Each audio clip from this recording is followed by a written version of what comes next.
I definitely knew right away I wouldn't be putting up with this, but I also feared him completely. He actually shot a bow and arrow through my cat from side to side and left it in the laundry room for me to find, hiding in a corner so he could laugh at me when I was traumatized, by it. Your things are as powerful.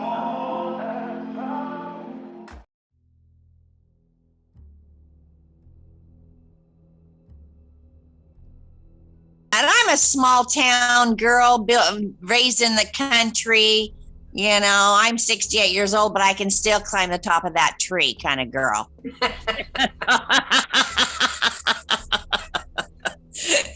Sounds a lot like my mom. Very much like that too. There's nothing that she can't do. I'm the same way. All right, I'm going to give it a good go. That's for sure.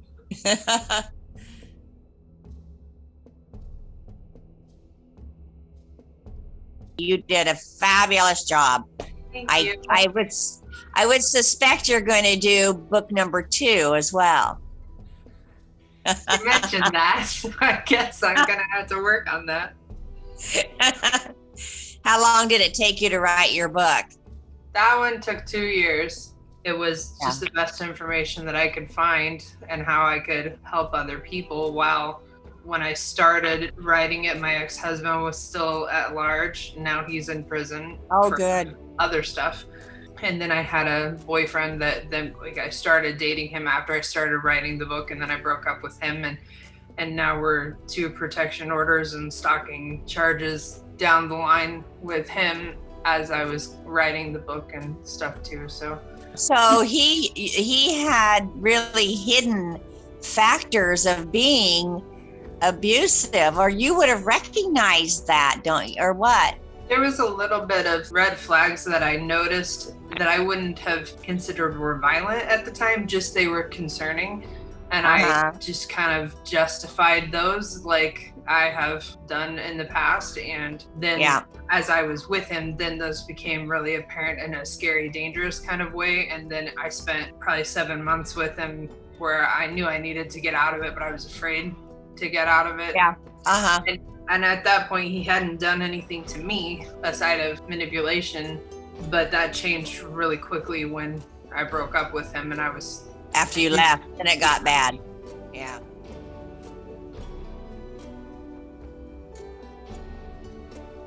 We were reaching out to some people on Instagram about listening to the book and reviewing it, and one lady said, no, I don't want to read it. I left my abusive situation and I don't want to go back to thinking about it or, giving it that place in my mind. She said, but I'll tell my viewers about it. And I actually started the book by writing a letter to the people that read the book and talking about how I did that same thing, that I tried to step away from it and forget about it. And I think it's just as important to read it if you've gone through a situation or not.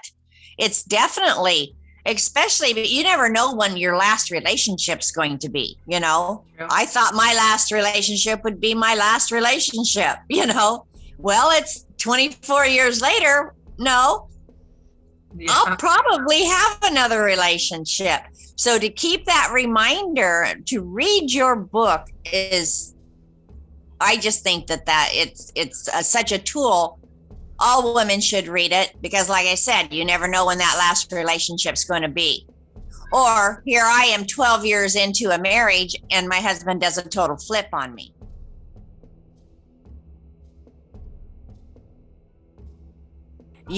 Tracey embarked on this when she took self-defense classes.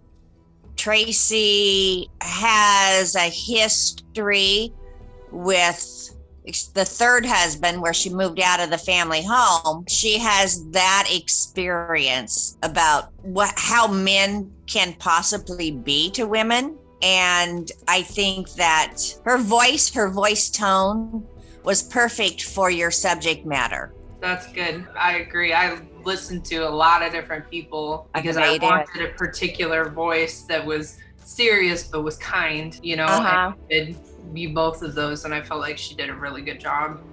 I think she did a really good job too, and I think that just her history of knowledge of all this, a personal knowledge of it, makes her sympathetic, kind, and heartfelt about the whole subject, you know?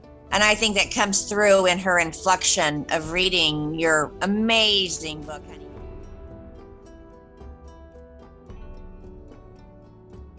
I didn't have resources. I drew from my sister at one time when I left my husband in Texas.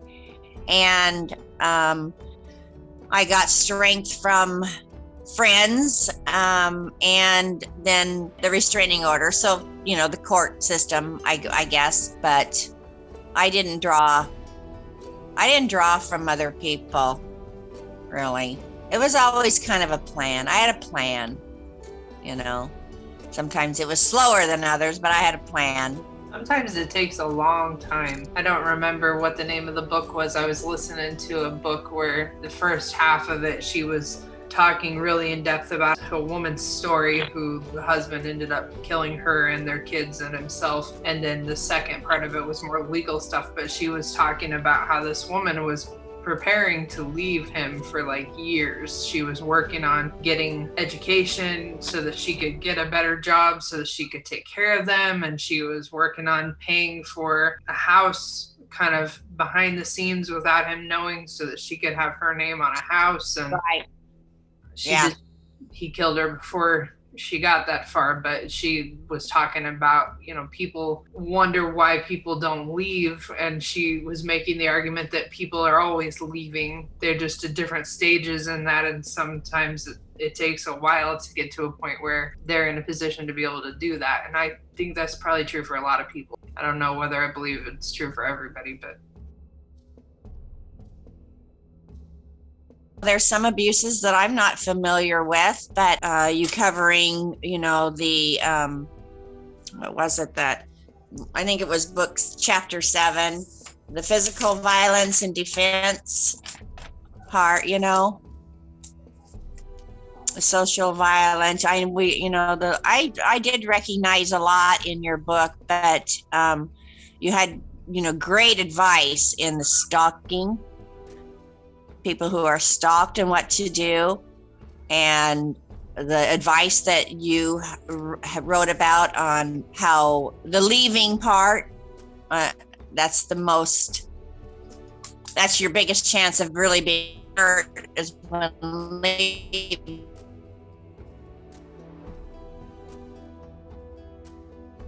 I mean, no, I thought that you covered probably a lot more than I expected to hear. I think you covered it extremely well, and thank you. I like the way you wrote, because it's like you're having a conversation with someone. It's not just all facts and figures. You know what I'm saying? Yes, that was what I was going for. You did a fabulous job, honey. I think that you did a fabulous job. You know, one thing I know, I don't remember hearing a lot about this in your books, is that I feel like if I show him enough love, that he will finally get it. If I show him the love that maybe he didn't feel from his mom, that maybe he would get it, and I would just make his whole world so beautiful. You know, I think maybe women take that on a little bit, is that we can love someone to be nicer, kinder, or more understanding, or not so jealous, or whatever the case may be.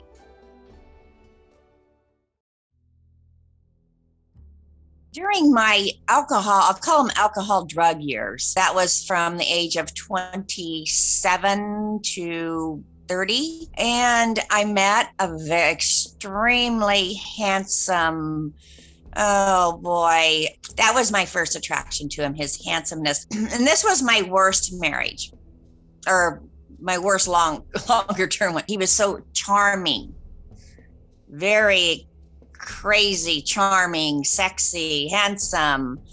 And boy, I really did fall for him. Well, he was the one who became the violent raper, very scary person. He was the only one I ever had to get a restraining order against, which I knew wouldn't care. It was just a piece of paper to him. But he had already been in trouble because he pointed guns at a construction worker because he wanted to not stop at the, you got to stop here because this is the flagman guy, you know. So he had already been in trouble for that. So he knew he couldn't get in trouble. So I think that was a deterrent. He, you know, once we were split, knowing that I wasn't going to go back to him. That was a year when Tracey left my home to go live with my aunt because she disliked my husband so much.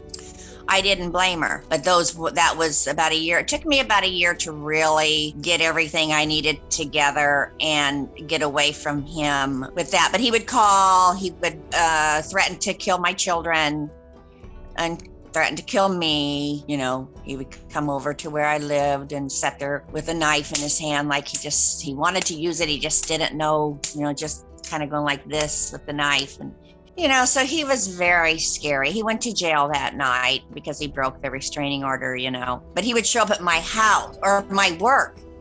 And I was a blackjack dealer. He would go right behind the blackjack table, pick me up and carry me out of the building. So he was, well, most people that knew him in my situation were crazy scared with him because he was a very scary guy. He had the strength of 10 men. He was a guy who didn't have a pain level. You couldn't hurt him.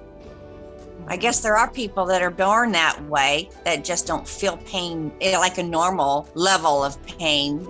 Most of us do, but that was my first experience with violent behavior. And I definitely knew right away I wouldn't be putting up with this, but I also feared him completely. He actually shot a bow and arrow through my cat from side to side and left it in the laundry room for me to find, hiding in a corner so he could laugh at me when I was traumatized, you know, by it. Yeah. And that was, I knew right then that he was threatening me. Right. Or my kids. That was a threat that he could do that. And then I called the police, and then of course he grabbed me by the throat and, you don't tell them I'm here. And you just get rid of those policemen at the door. You're not filing charges and I'm not here. And I knew that that's exactly what I had to do, exactly what he told me to do. But that was the first night that he was choking me in the bedroom and would release me. And finally, when he fell asleep, I grabbed my pillow and blanket and I went to the neighbors and slept underneath their bush on the side of their lawn. And that was the first of many nights I did that. Anyway, yeah, that was pretty terrifying. And that went on for several years. When we were married, he would lock me in the bedroom and not let me out. You know, he would rape me while like I was sleeping, and he would, you know, like in your book, you know, all of a sudden you find yourself having sex with your husband, but you don't know how it started. Or the threat of injury if I said no to him. And he was very, very sexual guy, demanding, you know. And then he wanted to segregate me from my friends. You know, the normal routine is, she's all mine. She's all mine. So that happened finally. And that was about a 5-year span, April, right around there. So here I am, that was like 30 to 35. and I went to Texas. I had family there. So my son was living with his dad for a couple of years, and I had Tracey. We went to Texas, and I dated a guy for a year and a half. We were married for 4 months, and I left him because I found out that he wanted to, well, and he did. He liked to hit me. He liked to threaten me, put a gun in my face. And, I never believed that other people would say, God, he just turned into a monster after I met him.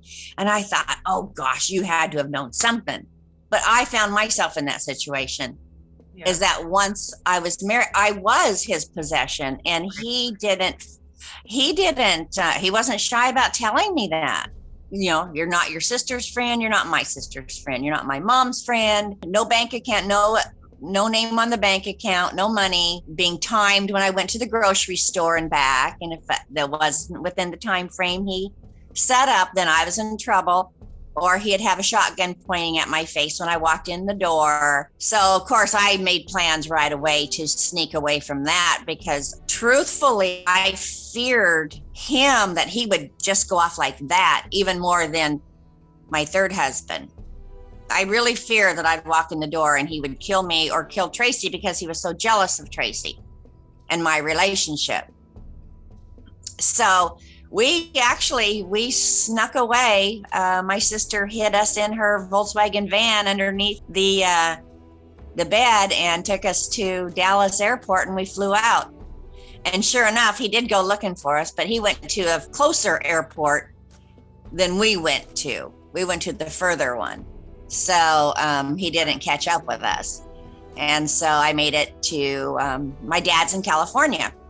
So then I met my last husband when I was 43. He was 38. And it was really love at first sight. And we had an amazing, wonderful, beautiful relationship for about 12 years. And here we are 24 years later. I have separated from him 9 years ago, and we're still married. I'm working on that. But he became an alcoholic, cocaine addict. And of course, his personality changed tremendously. And that's the hardest one for me. The emotional abuse, the withholding of affection or care or concern. I didn't know who he was. I used to be at the top, very tip top of his totem pole. He would think about my needs even before I had them for years. And then all of a sudden, I didn't matter. Nothing mattered. I didn't matter. And he told me that what he does is no longer my business. And he started hiding all the money, and stuck in that 3 years, just hoping, praying that I would get my Tim back, that we could fix this, that he has to have the memories that I have, that he has to remember that all of our children were married while we were together. All of our grandkids were born while we were together. But, when you finally find out that and realize that it's over, I was in deep depression. The emotional abuse made me sad, depressed, just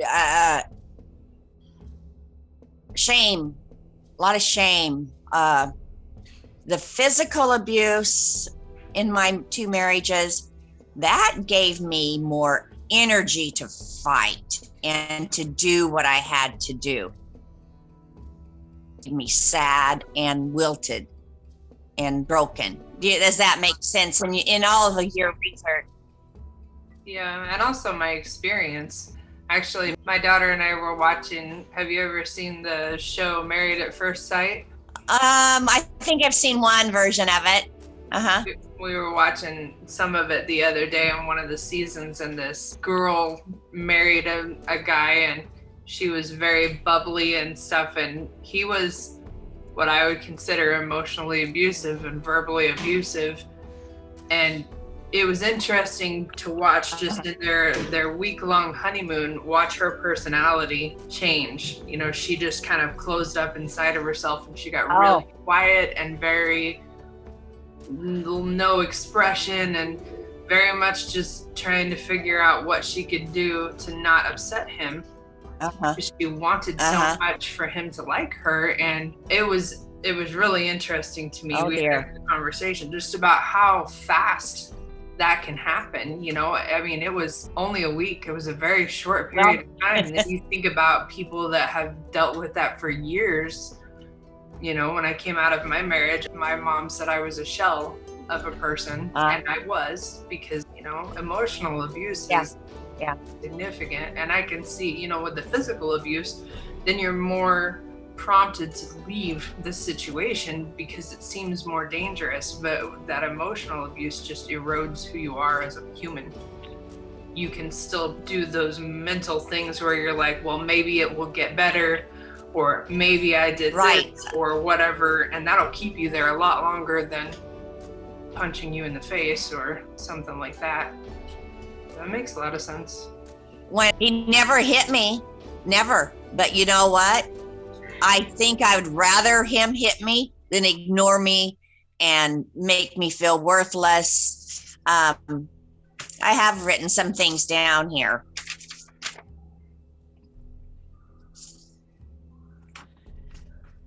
Like you said in your book, withholding affection, financial control, emotional abuse. My feelings didn't matter, or they had no value to him. He refused counseling. He abused drugs and alcohol daily.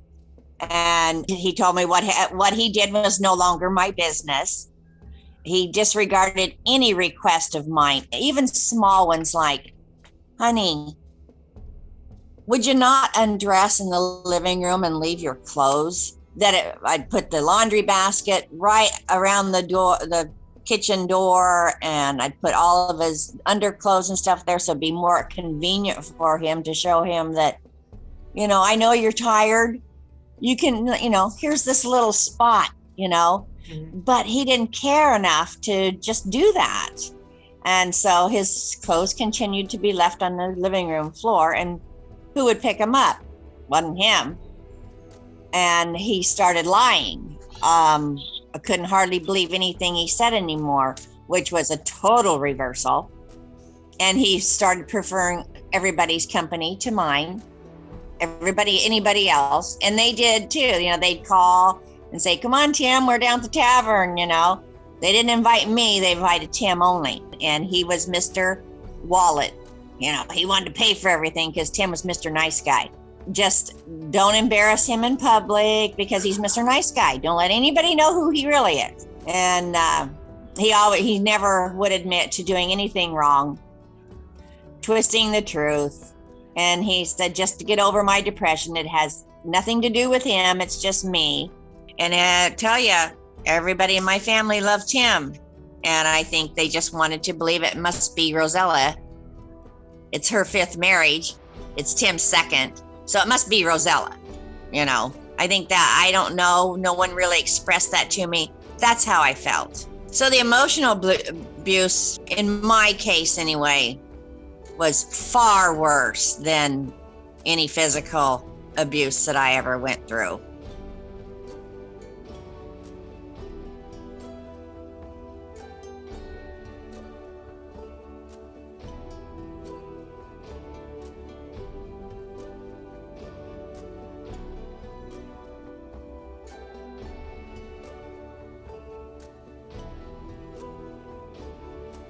They tend to be really good at being charming and loving and affectionate and all of these things. With these guys, it's either extreme good or extreme bad. Whereas non-abusive people, it's maybe more even-keeled, but... Oh, certainly, yeah. So then I found in my life, I have almost an addiction to that, because I find other people boring. And I don't look for the extreme negative, obviously, but that extreme positive, extreme affection, they make you their world and everything is great and stuff. That part of it I really enjoy, and I have found it seems to go with the territory. Well, all of us do. I tend to fall into similar patterns unintentionally, but Right. And I think we kind of are attracted to the same type of men. Yeah. I'm attracted to guys that like to have fun. I like a masculine guy. Yeah. Well, how well has that worked out for you? Kind of in a mean way, but that's okay. Can't help who I'm attracted to. I'm attracted to more of the blue collar, tough guy. Yep. I like him sweet too. Yeah. But we all know that anybody can be sweet for a period of time. You just got to figure out who you ended up with. Right. So, I'm not giving up, April. I'm not going to give up on love. I'm not going to give up on, I haven't dated anybody in 9 years, but so I do miss that. But you know what? Most of the guys my age, they look too old for me.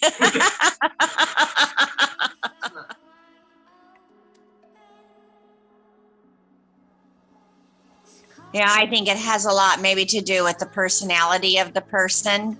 Some people put up with more than others. I don't know. I don't see myself ever being a woman who would be beat down and made to believe that you're worthless. I'm not that girl. I'm not that girl.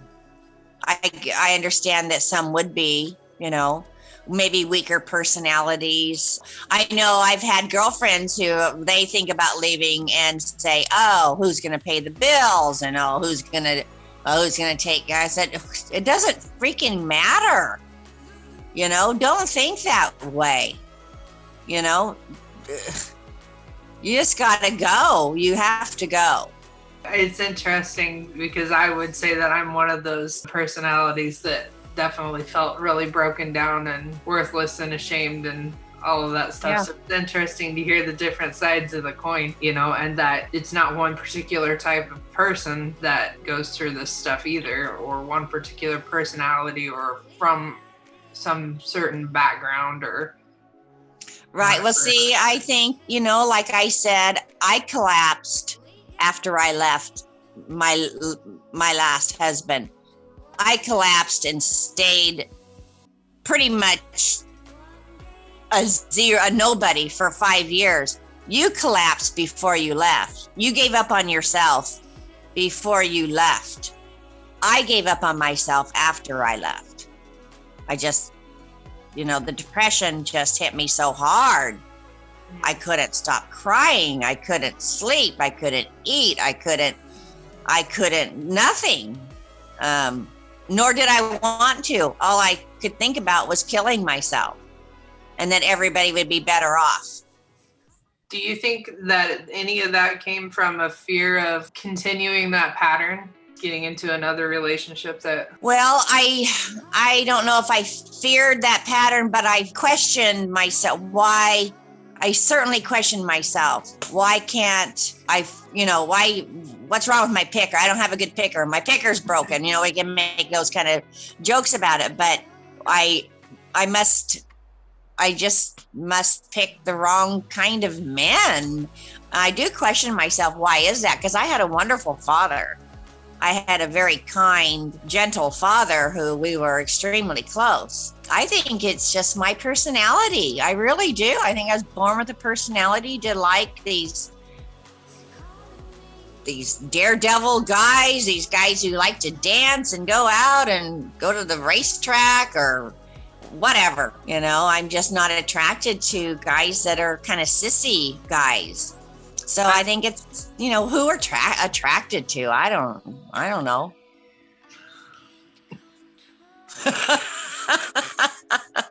Yep. I want you to tell me, April. I don't know. My counselor years ago told me that I should just not date anybody that I'm attracted to, that I should run the other way from the people that I'm attracted to, and I should try dating somebody that I'm not. She's like, maybe you would find out that you would like it. Maybe. you know. How But do you kiss someone you're not attracted to? I don't know. I did never listen, which is why I had the next one that was, you know, I'm attracted to confidence. Everybody's attracted to confidence. That's just something that we naturally as humans are. And I tend to be attracted to these guys that are overly confident. I call it peacocking, you know, but they think that they are the poo. And the fact that they feel so good about themselves makes me feel better about myself, you know. And when they let me be around them, then I feel special in some way because they're so great. So therefore, I'm great by association.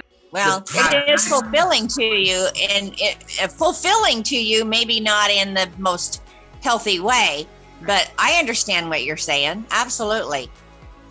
I like bigger guys, so I feel smaller, you know, kind of all boils down to the same thing. It's how they make us feel. Right. And most of these guys, really, they don't act bad in the beginning, because if they did, they wouldn't get you, you know, like they know how to act well. Then they do that whole like test in the waters fishing thing or whatever you want to say, where they throw out some bad stuff here and there to see how you're going to respond and see what you're going to put up with. And then the bulk of it doesn't seem to come out until you cross some kind of a line, whether that's you get married to them or you become pregnant, but there's some line that then you become their property in their minds, and it differs depending on the guy. But I was two of my husband's possession. I knew that after we were married, that I became their possession. Definitely.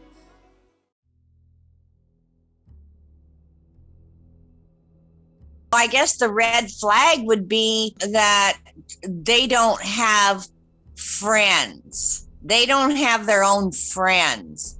And so they want you to be their whole world. And you should want them to be your whole world. And so when you make plans away from them, they feel threatened. And I don't think you need a bunch of friends, but if you have a couple really good friends or lifelong friends or close friends, you know, that's healthy. I think that was a common denominator, especially in my last 3 marriages. My husbands didn't have friends that they held on to.